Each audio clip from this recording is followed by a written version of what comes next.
તો આ તરફ સુરતમાં માંગરોળમાં ચૂંટણી પ્રચાર દરમિયાન ભાજપનું આમ આદમી પાર્ટી પર નિશાન, ધારાસભ્ય ગણપતસિંહ વસાવાના ધારાસભ્ય ચેતર વસાવા પર પ્રહાર। આમ આદમી પાર્ટી પ્રદેશ પ્રમુખ કેશુદાન ગઢવીને પણ આડે હાથ લીધા। આદિવાસીમાંથી રબારી ચારણ ભરવાડને દૂર કરવાની ધારાસભ્ય વાત કરે તો પ્રદેશ પ્રમુખ કેશુદાન તેને આદિવાસીમાં રાખવાની વાત કરે।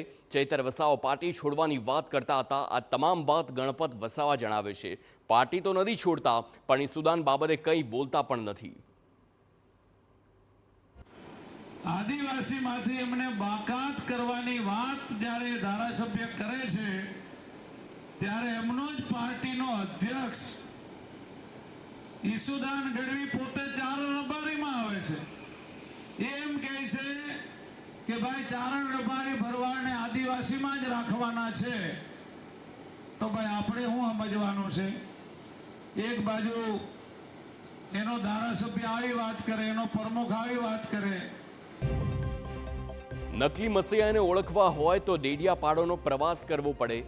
પોતાની જ પાર્ટીના કાર્યકર્તાની બહેનોનું શોષણ કરે તેને મસીહા કેમ કહેવાય? આમ આદમી પાર્ટી કાર્યકરોને આપણા ઘરનો ઓટલો પણ ચડવા ન દેવાય।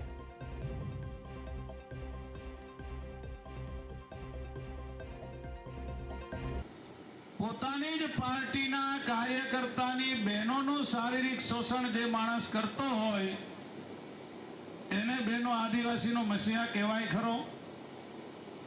પોતાની જ પાર્ટીના કાર્યકર્તાની બહેનોનું શારીરિક શોષણ કરે અને એ પાર્ટીના કાર્યકર્તા આપણા ઓટલે આવે, આપવાળા તેને ઓટલો ચડવો દેવાય ખરાય ભાઈ?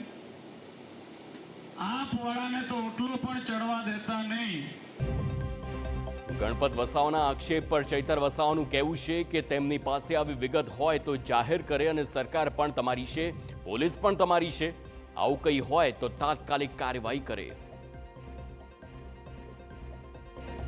ગણપત વસાવા એ કીધું કે આમ આદમી પાર્ટીના લોકો એમના કાર્યકરોની બહેનોનું શોષણ કરે છે, તો ગણપતભાઈ પર આ પ્રકારના કોઈ પણ જાતના પુરાવા હોય કે ગણપતભાઈ પર આ પ્રકારની વિગત હોય તો ગણપતભાઈ જગ જાહેર કરે અને પોતાની સરકાર છે, પોતાની પોલીસ છે, તો પોતાની સરકારમાં એવા લોકો પર પણ કાર્યવાહી કરાવે। અમને એમાં કોઈ વાંધો નથી।